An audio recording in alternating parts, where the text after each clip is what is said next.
What makes you want to say, I quit? Is it one more page of fractions making numbers soup in your brain? One more time Dad says no to getting your own phone? Maybe one more PE class where you get picked last for a team. One more time your sister starts the fight and Mom blames you. One more broken promise. One more dropped lunch tray. When tough things pile up, it is easy to give in and quit trying. But truth is, you were never meant to push through on your own strength. God knows every single hard thing you're walking through. God knows every moment that feels like just too much. And God offers to carry those heavy burdens with you. When you take one step and another, you find that God can plant seeds of hope inside. Call it nerve, backbone, spirit, pluck, tenacity, grit. Each time you give it another try, when you sit down to study again, or head back out to the practice field, or choose a good attitude instead of slamming the door, you build the muscles to push through. You rest in knowing that God holds the end of your story. God will give you the power to keep going. As you refuse to give up when life gets hard, others can see God at work in you. That's why grit is an amazing way to worship God with your life, because worship is about more than just singing loud. It's all about living loud.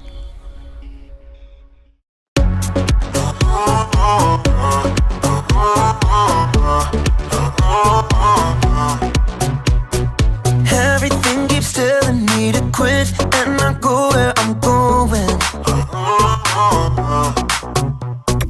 But I'm never ever gonna stop, and there's no sign of slowing. Ooh, now moving backward. Ooh, I'm moving forward. 'Cause you give me the power to never give up. You give me your power and it's more than enough. I made my decision, quitting's not an option. No matter how hard it gets, I know I'm in, 'cause you give me the power.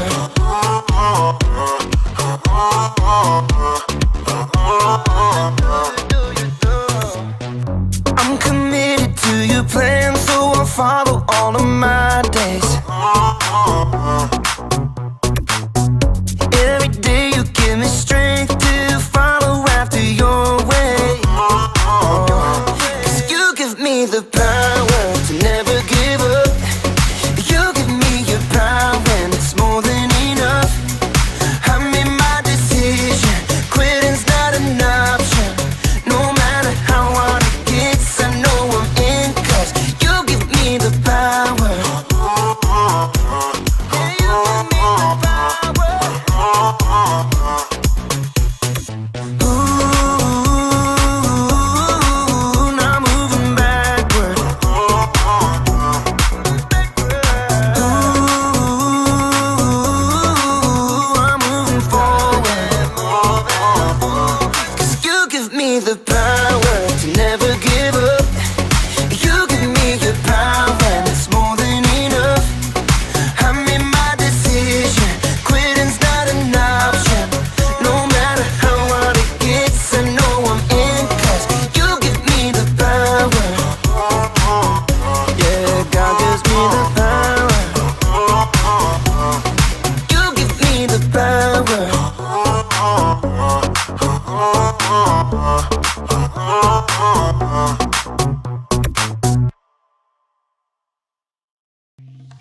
Welcome to StoryLab.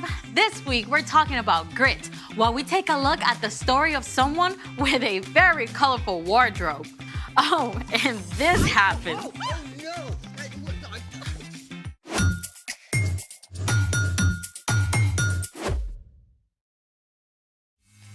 Hey, I'm Amaya, And I'm Zeke. and we are here to talk about grit. I think there's some confusion about what grit really is. Well, grit Is grit a delectable breakfast dish from the American South? No, grit is actually... Grit is refusing to give up when life gets hard. Yes, and you need grit whenever you're facing any kind of difficult challenge. Like when you're learning how to do something new, like riding a bike or a skateboard. Or when you're dealing with a hard subject in school, like social studies. Yeah, or science or art. Art's not hard. It is if you're not an artist. True. Sometimes you need grit just to get through everyday life. Also true. So let's put that to the test with today's super cool experiment that uses both science and art. It's magic milk.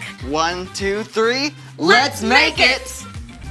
We're making magic milk.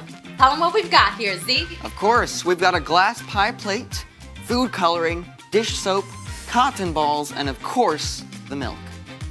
All right, so the first step into turning this regular milk into magic milk is to... The first step is to open the bottle. Here, you need some help. No, wait, no, I got it. Here, I got it. just I got it. I got it. Oh, no. Wait. I am so sorry. It's okay. There will be no crying over this. We are refusing to give up. Yeah, grit. Paper towels, please? Oh, yeah. Ah, resourceful. Okay, so magic milk. Step 1, pour a small amount of milk. All right, is that good? Looks good to me. Step 2, squeeze drops of food coloring into the milk. Do you need any? No, it's fine, I just... What is wrong with you?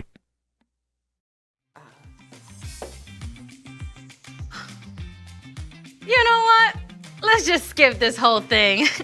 It's time The for... story. No. Keep going. Fine, you do it. Step 2, squeeze food coloring into the center of the milk.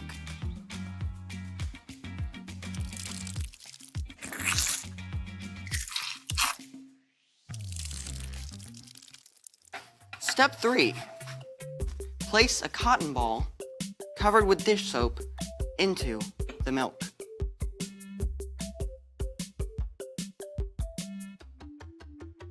Whoa. Nice. Let's get that again. You want to know why it happens? Go on. You see, whole milk has all these fat molecules, but when dish soap is dropped right into the middle, the soap molecules race around bonding with all the fat molecules, creating a giant swirl of color. Well, Still green. But now it's time for... The story before the story. Today, we're in the very first book of the Old Testament, Genesis. God created the whole amazing world, but people turned away and broke their relationship with God. still, God had a plan. God called Abraham and Sarah and promised to bless the whole world through their family. Abraham and Sarah had a son, Isaac, who had a son named Esau and a son named Jacob. Jacob had 12 sons, Including the next to youngest, Joseph. And Joseph is the hero of our story. and go. Hey everyone! Hey, Ryan. Oh boy, you better strap in because we are in for a bumpy ride with Joseph. Joseph was second youngest in the family, and he was his father Jacob's favorite son. Jacob gave Joseph a beautiful, expensive, colorful robe. Joseph started having dreams, and he couldn't keep them to himself. He had to tell his brothers. We were harvesting grain, and all your grain bundles bowed to mine. And in my other dream, the sun and moon and stars bow to me. That's like Mom and Dad and you guys. Great way to make your big brothers like you, huh? Joseph's brothers were very jealous of him. So when Joseph's dad sent him to check up on his brothers out on the fields, they snapped. Here comes that dreamer. Let's get rid of him. No, don't harm him. Just throw him in this empty pit. And that's exactly what they did. They threw him in a pit. They were still deciding what to do with Joseph when a group of traders heading for Egypt showed up. Let's sell him to these traders. Joseph was sold by his very own brothers. His brothers even lied and told their father Joseph was dead. No way. Can you imagine? Joseph was a teenage kid on his own in a foreign country, sold into slavery. He was sold to a man named Potiphar, captain of the king Pharaoh's guards. Joseph didn't know anyone, didn't speak the language. He could have given up, but God was with him, even in Egypt. Joseph worked so hard and did so well that over several years he gained Potiphar's trust. Eventually, Potiphar put Joseph in charge of his entire estate. Things were finally looking up for Joseph, until they fell apart. Again. Potiphar's wife was sneaky, and she wanted Joseph to do something wrong. When he refused, she threw a tantrum! He tried to hurt me! Throw him in prison! Now, Joseph was on his own, enslaved in a foreign land, and in prison. Yeah, it was time for him to have an epic pity party, right? I mean, that's probably what I would have done. But Joseph was still growing. He'd come a long way from that overconfident kid who had boasted to his brothers. God was with Joseph, even in jail. Joseph still worked hard, taking care of chores, helping other prisoners. The man who ran the jail was so impressed he put Joseph in charge of everything. One day, 2 brand new prisoners arrived, straight from the royal palace. The Pharaoh's royal baker and his official drink taster. Joseph made sure they were comfortable. Well, as comfortable as you can be in jail.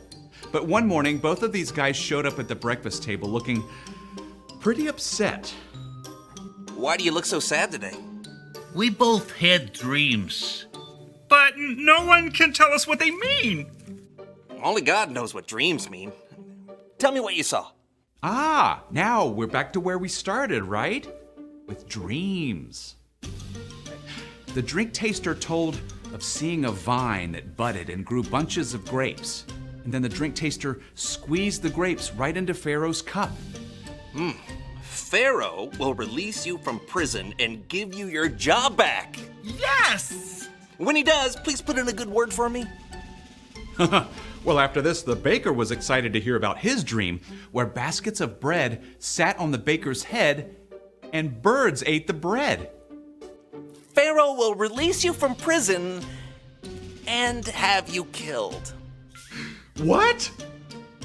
That's pretty awful news to have to give someone. But it happened just as God had revealed to Joseph. In 3 days, the baker was killed.